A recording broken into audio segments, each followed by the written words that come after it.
بالله السميع العليم من الشيطان اللعين الرجيم. بسم الله الرحمن الرحيم. الحمد والثناء لله الذي لا يحصي ثناءه إلا هو. وصلى الله على جميع الأنبياء والمرسلين سيما خاتمهم وأفضلهم وأشرفهم محمد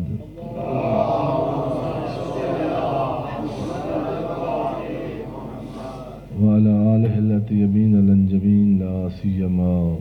بقية الله في العالمين والأرضين بهم نتولى ومن أعدائهم نتبرأ إلى الله. أوصيكم نفسي وعباد الله بتقوى الله. اتقوا الله فإن خير الزاد التقوى. میں سب سے پہلے اپنے نفس اور ذات کو اور اس کے بعد آپ حاضرین مکرم مومنین معظم نماز گزاران جمعہ آپ کی خدمت میں تقوی الہی کو اپنانے کی نصیحت کرتا ہوں. امر خدا کا امتثال کرتے ہوئے چونکہ حکم ہے کہ تقوی کا تلقین اور تقوی کی نصیحت اور تقوی کا امر خطبہ جمعہ میں ہو، اس امر کو بجا لاتے ہوئے آپ کو با تقوی زندگی کی طرف دعوت دیتا ہوں، اس باور کے ساتھ کہ تقوی کے باہر جو زندگی ہے وہ طغیان ہے، اور طغیان میں ہماری ہلاکت بھی ہے اور ہماری ضلالت بھی ہے اور ہماری عزت نہیں ہے بلکہ ذلت ہے. بارہا یہ گزارش کی ہے کہ جب آدمی کسی کو کہتا ہے کہ آپ کو حفاظت کی ضرورت ہے، آپ خطرے میں ہیں، تو یہ بدنی طور پر یہ جو ہماری فزیکل ہیلتھ ہے، اس میں تو آپ نے بارہا یہ تجربہ کیا ہے. میں نے بھی آپ کی خدمت میں مثال دی تھی، ابو علی سینا سے نقل کیا تھا کہ کچھ مرضیں ایسی ہیں جو انسان میں ہوتی ہیں لیکن محسوس نہیں کرتا انسان. اس کا جب علاج کا مرحلہ گزر جاتا ہے، باقاعدہ انہوں نے چند مرضوں کا ان کی کتاب ہے جو مدارس علمیہ میں پہلے درسی کتاب تھی. اب چونکہ تعلیم ہماری وہ ایک خاص خط پہ چل پڑی ہے، تو چونکہ علمی کتابیں جن سے جو انسان کی انسانی ضروریات پوری کرتی ہیں ان کی طرف توجہ نہیں ہے. جو نوکر بننے والی تعلیم ہے اس پر فوکس ہو گیا ہے. بس ایک مشینری بناؤ اپنے بیٹے اور بیٹی کو، تاکہ یہاں تو حالات نہیں ہیں، باہر جا کر انگریزوں کی وہ اچھا نوکر بنے، اچھی سروس دے یہودیوں اور عیسائیوں کو. جو انسانیات پر کتابیں تھیں جو پہلے تھیں ہمارے نصاب میں مسلمانوں کے، ان میں ازگے اور آپ سب دانستہ افراد ہیں الحمدللہ. ہوتی ہیں ایسے مرضیں اور ہوتا ہے ایسے اتفاق کہ آدمی ٹھیک سمجھ رہا ہوتا ہے اپنے آپ کو، لیکن ڈاکٹر کی تشخیص ہوتی ہے کہ آپ ٹھیک نہیں ہیں. اس کی ایک آنکھ ہے ڈاکٹر کی، لیبارٹری کے ذریعے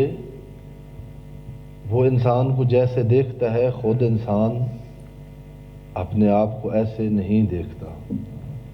یہ جو خوش بیٹھا تھا، یہ جو مسکرا رہا تھا، یہ جس کے لبوں پہ تبسم تھا، یہ کبھی اتفاق ہوا ہو اور ہوئے ہیں، ہم جن کم عبرت کم لیتے ہیں، وہ مسکراہٹ اور تبسم چھین لیتی ہے وہ خبر کہ اب آپ کے علاج کا وقت گزر گیا۔ کئی حادثات انسان کی زندگی میں، ہم جب مدرسہ میں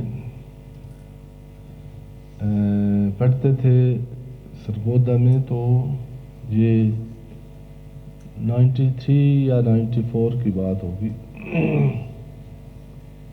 7 بہنوں کا ایک بھائی تھا، 7 بہنوں کا ایک بھائی، گاؤں میں بڑی جو جن کی اولادیں نرینہ نہ ہو وہ بڑی دعائیں اور بڑی زامتیں اور وہ کرتے ہیں، بڑی دعاؤں کے بعد وہ پیدا ہوا تھا، اور بہت ماں باپ کو عزیز تھا، گویا ان کا سب کچھ وہ تھا، اور اتفاق سے بڑا اچھا با اخلاق تھا۔ ایک دو دفعہ چونکہ ہم اس کے ساتھ پڑھتے تھے، ہمیں گھر لے گیا، اس کی ماں نے بڑا پیار دیا، اس کے باپ نے بڑا شفقت کی۔ جمعرات کو عموماً مدرسے میں چھٹی ہوتی تھی، پہلے 1-2 ویک پہ ہم اس کے ساتھ گئے، انہوں نے بڑا پیار دیا، اس ویک پہ گیا اور نہیں آیا، تو جب چند دن گزرے تو ہم نے استفسار کیا کہ نہیں آیا، اس کا نام کوٹ مومن کے علاقے کا، تو پتہ چلا کہ اس کو تھوڑا سا پیٹ میں درد محسوس ہوا ہے، تو اس کے بعد لے گئے ہیں سرگودا میں، لے گئے، انہوں نے کہا کہ اس کو لاہور لے جاؤ۔ ان دنوں میں ہی غالباً شوکت خانم کی جنی ہو رہی تھی، سٹارٹ ہو رہا تھا، تو بہرحال جب پہنچے، جب ڈاکٹروں نے دیکھا، تشخیص دی، تو انہوں نے کہا کہ اس کو گھر لے جاؤ، کہیں بھی نہ لے جاؤ، یہ بچ نہیں سکتا۔ اور دیکھا ہے یعنی تڑپ تڑپ کے اس کی ماں کو مرتے دیکھا ہے، اس کے باپ کو یعنی اس کی موت میں مرتے دیکھا ہے۔ ہم نے بھی اس کو جا کے دیکھا تھا آخری جب ایام تھے اس کے، تو میں عرض یہ کر رہا تھا کہ یہ جو ائمہ طاہرین اور قرآن مجید ہے نا، یہ خطبہ جمعہ میں جو کہتا ہے کہ اپنے مجمع کو کہو اتقوا اللہ، یہ کم از کم ڈاکٹر کی بات مان لیتے ہیں تو قرآن مجید کی اللہ کی بات مان لیں۔ اللہ کہہ رہا ہے کہ تم محفوظ نہیں ہو۔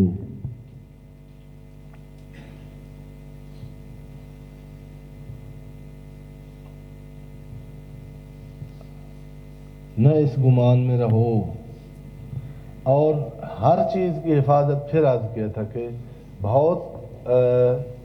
جو ہو سکتا ہے میڈیکل سائنس کا طالب علم ہو، وہ اپنی بیماریوں کو یعنی خود بھی بھانپ لیتا ہے، جب پڑھتا ہے اس کی آشنائی ہوتی ہے اس کو وہ زیادہ، لیکن جو اس سبجیکٹ سے بالکل ناآشنا ہے وہ اس کو حتماً طبیب کو چیک کرانا چاہیے، حتماً اس کو اس آنکھ کے سامنے لے جانا چاہیے جو اس کی بیماریوں کو تشخیص دیتی ہے۔ یہ قرآن مجید اور ائمہ طاہرین کی روایات، یہ وہ لیبارٹری ہیں جس پر ہمیں رکھ کر صبح و شام یہ واجب اجتماع ہے، واجب اجتماع، یعنی یہ جو جمعہ ہے شریعت اور اللہ اور اہل بیت کی نگاہ میں آپ کا گزارا نہیں ہے، یعنی ہوتی ہے نا واجب شریعت میں، اس کو کہتے ہیں جس کو کسی صورت میں اگر آپ آ سکتے ہیں، اتنے علیل یا ضعیف نہیں ہے کہ آدمی معذور ہو آنے سے، وہ ہر بندہ،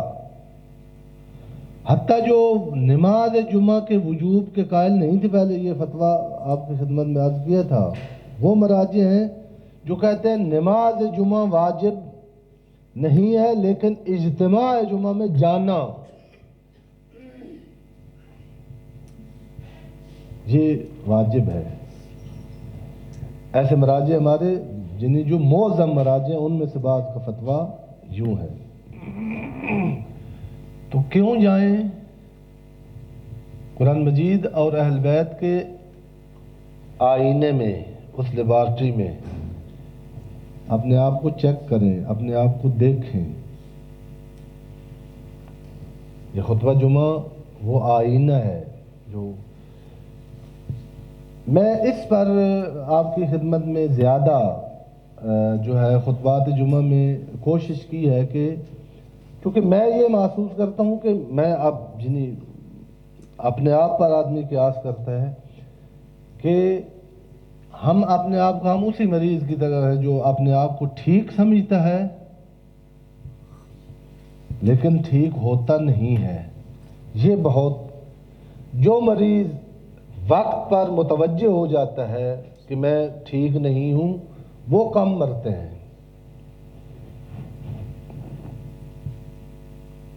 ہوتا ہے ہر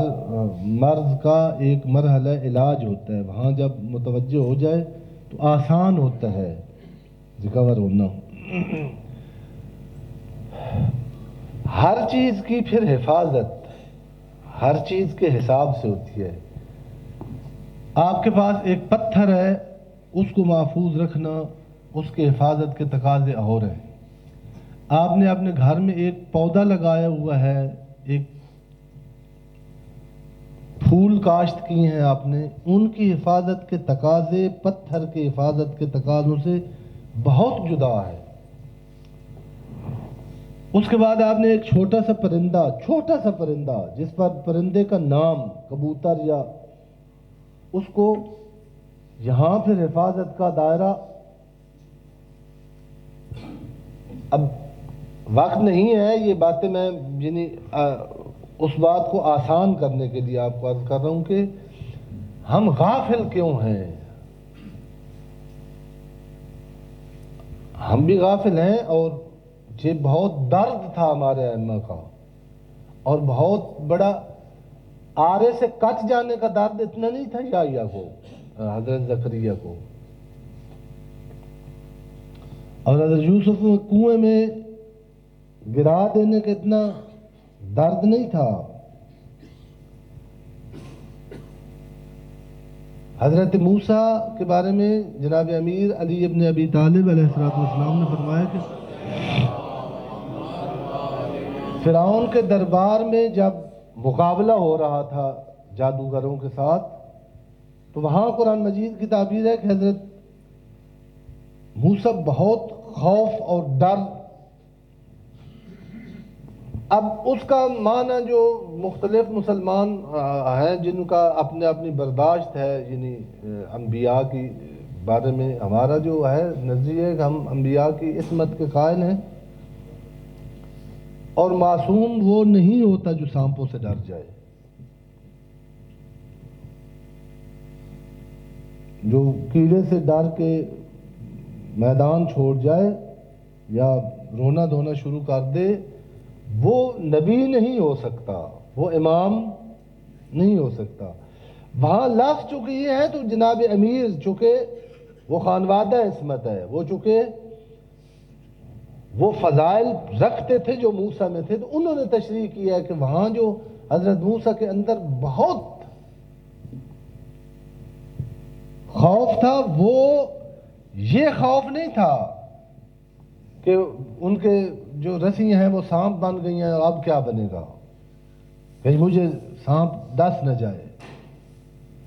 فرمایا کلیم اللہ سے ڈائریکٹ گفتگو کرنے والا نبی جو اکیلا تھا اور فرعون کے مقابلے میں نہیں گھبرایا، وہ وہاں کھڑا ہوا بہت گھبرا رہا تھا اس لیے کہ یہ میری قوم یہ سادہ ہے، یہ کہیں ان جادوگروں کے دھوکے میں نہ آ جائے، یہ کہیں جادو کو معجزہ نہ سمجھ بیٹھیں، یہ کہیں چالاکی کو معجزہ کے مقابلے میں لے آ کر فرعون کے چنگل میں اور جادوگروں کے شعبدہ‌بازی میں نہ آ جائے. یہ بڑا اس خوف نے امیر المومنین کو خون کے آنسو رلائے ہیں. اس ڈر نے، اس مسئلے نے، جو کبھی جو مرد میدان تھا علی، آپ جنگ جمل کے موقع پر اگر تاریخ پڑھ سکتے ہیں تو دیکھیں کہ وہ علی جو میدان خندق میں اور میدان خیبر میں سر اٹھا کے چلتا تھا، ناز کی چال چلتا تھا، وہ جنگ جمل میں کتنا اس نے ہر ممکن کوشش کی ہے کہ یہ جنگ نہ ہو. منتیں کی ہیں علی جیسے بہادر نے کہ میرے ہاتھ سے مسلمان کلمہ پڑھنے والے یہ دھوکہ. میں نے عرض کیا کہ حفاظت کے تقاضے بدلتے رہتے ہیں. پتھر کی حفاظت آسان ہے،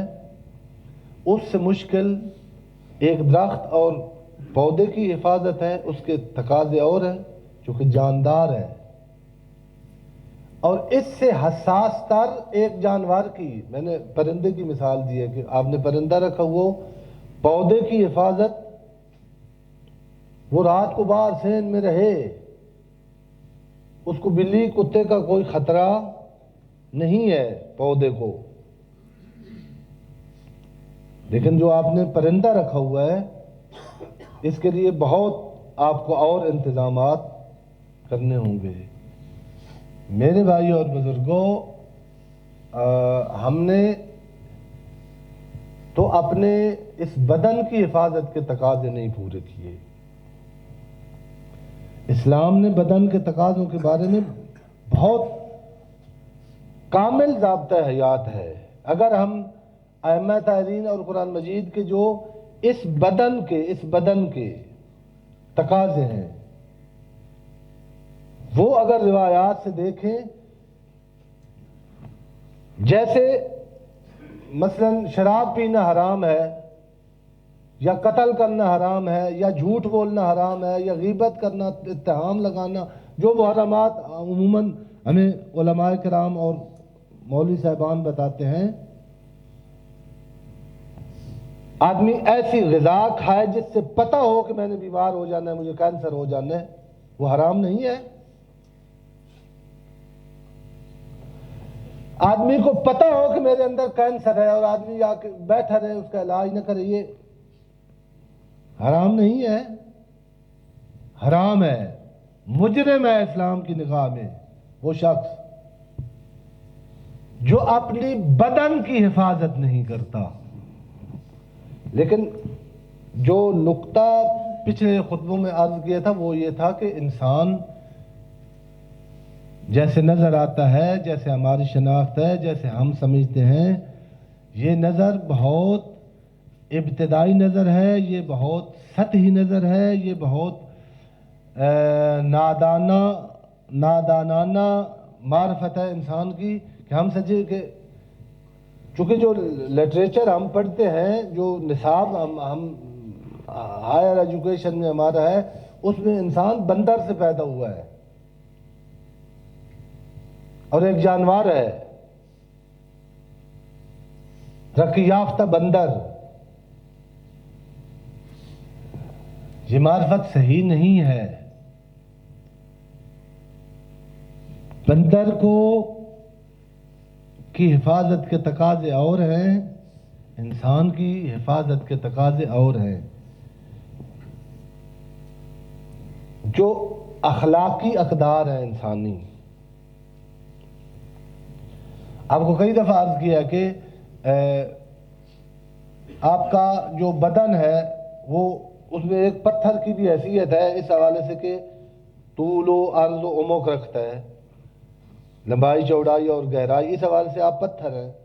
اس کے لیے یہی حفاظت ہے کہ ایک جگہ ہونی چاہیے جہاں یہ پڑا رہے. جب اس پتھر کے اندر حیات نباتی آ گئی ہے اس وقت اس کو خوراک کی ضرورت ہے، اس کو روشنی کی ضرورت ہے، بس اس کی حفاظت ہو گئی، اب اس کے پلنے بڑھنے کے لیے دھوپ ہو، پانی ملے اس کو تو یہ پل جائے گا، یہ کمال تک پہنچ جائے گا۔ لیکن جب حیوانی حیات اسی درخت کے اندر آ گئی ہے، جی ایک چھوٹا سا جسم، جناب امیر نے کہا اتزعم انک جرم الصغیر وفیک انت العالم الاکبر، یہ چھوٹا سا درخت کی طرح انسان ہے ویسے تو، اسی کے اندر جو ایموشنل زندگی ہے انسان کی، عجیب غریب۔ آپ کو اسی خطبہ جمعہ میں عرض کیا تھا ایرانی ڈاکٹر کا واقعہ کہ رات کو اس ضعیفہ کا ہم نے ہر ٹیسٹ کیا، اس کا ہارٹ ٹھیک تھا، اس کو شوگر نہیں تھی، اس کا بلڈ پریشر ٹھیک تھا، ہڈی ٹوٹی ہوئی تھی، اس کا علاج کیا۔ ایک جملہ جب اس کو ڈسچارج کیا ڈاکٹر نے، ایرانی نے، بیٹوں نے اس کو دھتکار کے گھر سے نکالا تھا، ماں کو، بیٹی کے گھر آئی ہوئی تھی، وہاں گری پریشانی کی وجہ سے، اس کی ہڈی ٹوٹ گئی، بیٹی اس کو ہاسپٹل لے آئی، اس نے علاج کیا، شیعہ ڈاکٹر، یہ خود جن ایران کا ڈاکٹر جو خود نقل کر رہا ہے، کہہ رہا میں نے اس کا علاج کروایا، ٹھیک ہو گئی، میں نے صبح آ کے چیک کیا، میں نے اس کو ہر حوالے سے ٹھیک تھی، میں نے کہا اٹھ کے کھڑی ہوئی تھی، لے جاؤ آپ۔ جب ڈسچارج کیا تو وہ جو ساتھ اس کی بیٹی تھی، میں نے سمجھا کہ شاید بیٹے نہیں ہوں گے، تب اس کے ساتھ آئی ہے، تو میں نے کہا کہ اماں ٹھیک ہے، اس کو لے جاؤ۔ کہتے اس نے کہا ایک منٹ، اس نے کھڑے ہو کر وہاں اپنے شوہر کو فون کیا کہ میری ماں کو ڈاکٹر نے ڈسچارج کر دیا، تو آواز ماں جی سن رہی تھی فون سے، اس میں جب آواز آئی نا کہ اس کو بیٹوں کو کہیں یا لے جائے یا ادھر پھینک کے آ جاؤ، میرے گھر میں نہیں ہے جگہ، نہ لے آنا اس کو۔ داماد کی یہ آواز اس ضعیفہ نے جو ہر حوالے سے ٹھیک تھی، یہ جملہ سنا، کہتے ہیں فوراً نرس دوڑتی ہوئی آئی، اس نے کہا اماں جی کو کچھ ہوا ہے؟ میں نے فوراً ان کو کہا کہ لے جاؤ اس ہارٹ والے شعبے میں، وہاں تک جانے تک وہ دم توڑ گئی تھی۔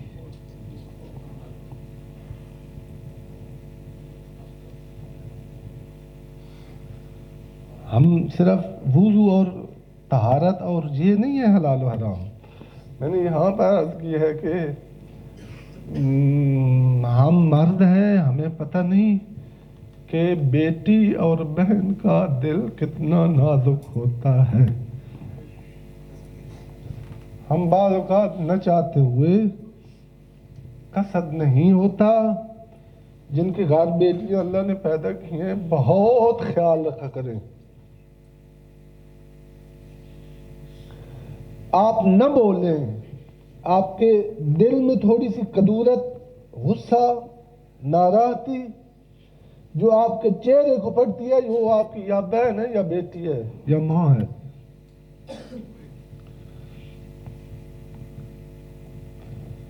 اور یہ نابخشودگی گناہ ہے۔ ایک استاد کے بقول اکثر ضعیف ماں اور باپ کی مرض، وہ جو ڈاکٹر بتا رہا ہے وہ نہیں ہے، وہ جب گھر میں بیٹھے ہوئے بیٹے اور بیٹیوں اور گھر والوں کے لہجے میں تندی دیکھتے ہیں نا کہ ہم اب یہ نہیں چاہتے کہ ہم ہوں، ان کی مرض وہ ہے۔ آپ ایسا اگر رہتے نا کہ ان کو محسوس ہوتا کہ آپ گھر کی ضرورت ہیں، آپ اپنی ماں کو نہ زیادہ مہنگی دوائیاں لے کے دیں، اس کو ہر روز کہا کریں ماں میرے گھر کی رونق تو ہے، میرا آسرا تو ہے، میری امید تو ہے، اس کو وہ بڑا زندہ رہ سکتی ہے۔ اور ایک آپ کا لہجہ، آپ کے لہجے کی تندی،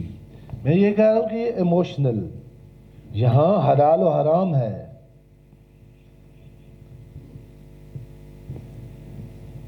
میں نے عرض کیا کہ جن پیغمبر اعظم صلی اللہ علیہ وآلہ وسلم، یہ ہم وہ مقابلہ بنا لیا ہے کہ جو ہے یہ ایک پیغمبر کی آئلی زندگی کا ایک نمونہ ہے کہ بیٹی آئی ہے اور نبیوں کا امام نبی،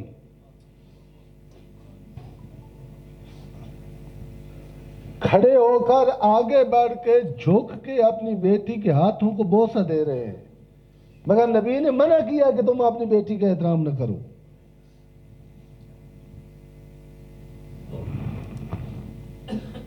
مگر علی نے منع کیا ہے کہ تم اپنی جو آپ کے گھر میں آپ کی اہلیہ ہے اس کو احترام نہ دو اس کے بچوں کے سامنے۔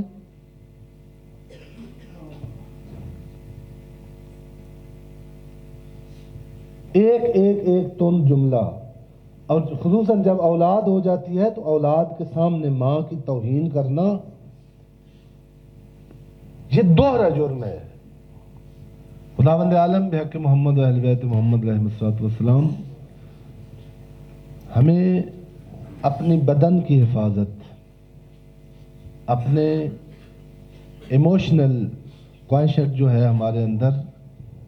ایموشنلٹی، اس کے حلال و حرام ہے، اس کا خیال رکھنے، اس میں باتقوی بننے، اور مذہبی زندگی تو شروع اس کے بعد ہوتی ہے۔ خداوند عالم ہمیں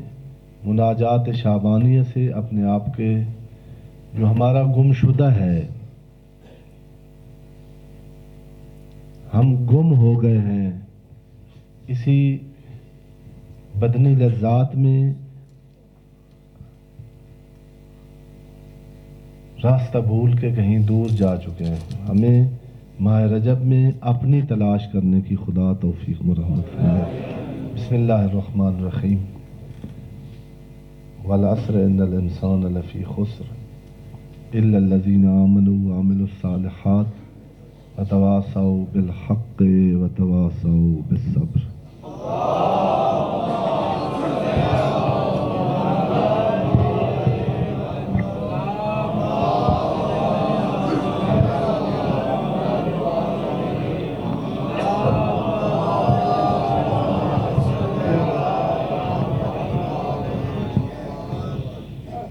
اعوذ باللہ السمیع العلیم من الشیطان اللعین الرجیم، بسم اللہ الرحمن الرحیم۔ الحمدللہ رب العالمین بارئ الخلائق اجمعین باعث الانبیاء والمرسلین رافع السماوات وخافض الارضین وصلی اللہ علی جمیع الانبیاء والمرسلین سیما خاتمہم وافضلہم واشرفہم محمد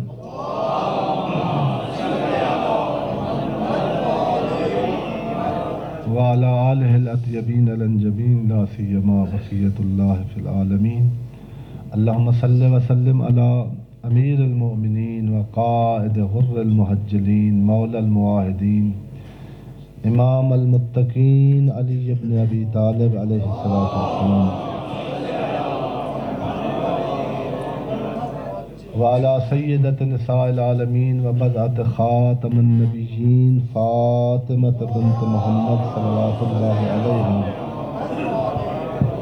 وعلى الحسن المجتبی وحسین الشہید بکربلا وعلی بن الحسین ومحمد بن علی وجعفر بن محمد وموسى بن جعفر وعلی بن موسى الرضا ومحمد بن علی الجواد وعلی بن محمد الہادی والحسن بن علی العسکری والخلف القائم المہدی الذی ببقائہ بقیت الدنیا وبیمنہ رزق الورا اللہم عجل فرجہ وساہل مخرجہ وکن ناظرنا بنظرۃ منا الیہ۔ خداوند عالم بحق محمد و اہل بیت محمد علیہ الصلوۃ والسلام ہم سب کو تقوی الہی کو اختیار کر کے اپنی دنیا کی زندگی، جس میں ہماری شخصی زندگی ہے، ہماری گھریلو زندگی ہے، ہماری معاشرتی زندگی ہے، ہمارے انٹرنیشنل فرائض و حقوق ہیں، ان سب کو آسان طریقے سے ادا کر کے اللہ اور اہل بیت کے دربار میں سرخرو ہونے کی توفیق مرحمت فرمائے۔ بہت بڑی مناسبت خود ماہ رجب ہے۔ ماہ رجب وہ مہینہ ہے جس میں زمانہ جاہلیت میں وہ جن کا کلچر جنگ تھی، پہلا مہینہ جس میں تلوار رکھ دیتے تھے جاہل عرب، وہ رجب ہے۔ اشہر المحرم میں سے پہلا رجب ہے، ذی الحجہ اور محرم بعد میں۔ اور خود اس سے پہلے خطبے میں عرض کیا تھا کہ رجب جس طرح کاشت کا موسم آنے سے پہلے جس مہینے میں مثلاً گندم کی کاشت ہے، اسی مہینے میں نہیں، جو انہی دنوں میں جو جائے کھیت میں اس کو کچھ نہیں ملتا، کھیت سے پہلے جاتے ہیں، پہلے زمین تیار کرتے ہیں،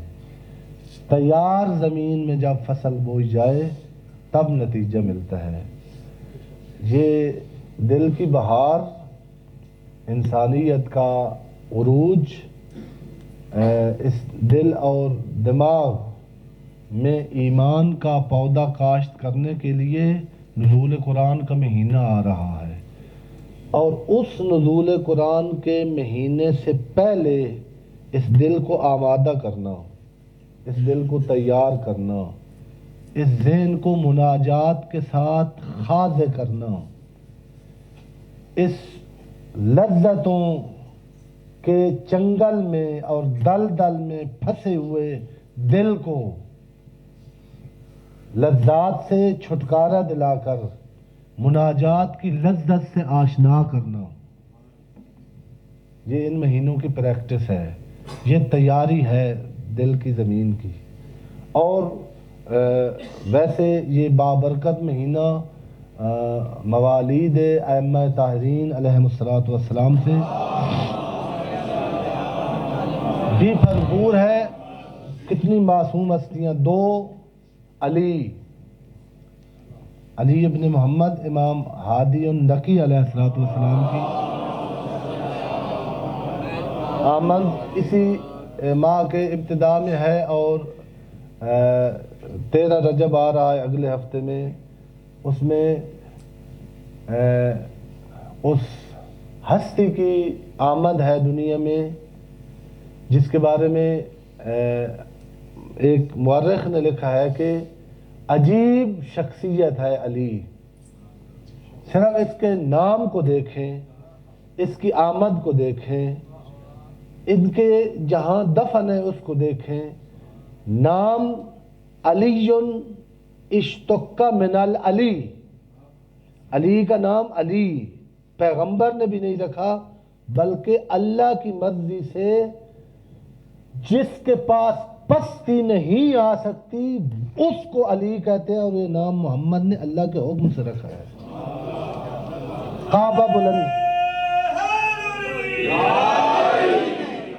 کعبہ بلندی کو کہتے ہیں، نجف بلندی کو کہتے ہیں، جو بلندی پہ آیا، بلندیوں پہ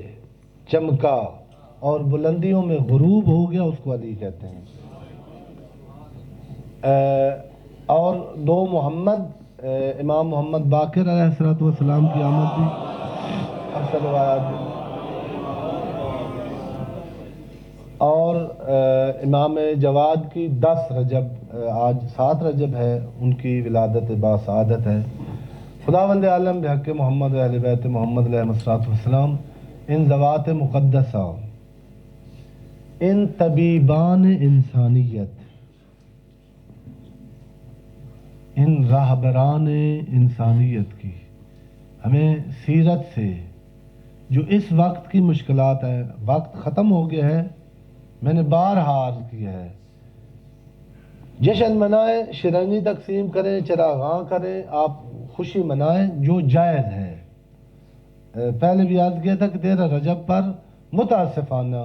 لوگ ہمارے دشمن ہیں اور ہم دشمن کو جگہ دیتے ہیں۔ امام المتقین کے جشن پر متقیانہ جشن ہونا چاہیے۔ اپنی آپ باپ کی برتھ ڈے بنا رہے ہوں اور باپ کو سگریٹ سے یا برے ماحول سے نفرت ہو اور آپ اسی گھر میں اس کو بٹھا کر یعنی کوئی ایسا ماحول بنائے اس کی برتھ ڈے بنانے کے لیے تو وہ خوش ہوگا، آپ نے تمجید کی ہے، وہ تو چیخیں مار رہا ہے، اس کا تو دم گھٹ رہا ہے ایسے ماحول میں۔ یہ آپ اپنی خوشی منا رہے ہیں، اس کی خوشی نہیں۔ اگر بوڑھے باپ کو خوش کرنا ہے تو پہلے اس سے جا کے پوچھیں کہ تیری خوشی کس میں ہے، تو کس سے خوش ہوتا ہے۔ اگر ان ذوات مقدسہ کی جشن منانے ہیں تو پہلے دیکھیں کہ ان کی خوشی کس میں ہے اور یہ نعرات کس سے ہوتے ہیں۔ خداوند عالم بحق محمد علی بیت محمد علیہ الصلوۃ والسلام ہمیں ان کی خوشی میں خوش اور ان کی غمی میں غم منانے کی توفیق مرحمت فرمائے۔ دنیا کے حالات پھر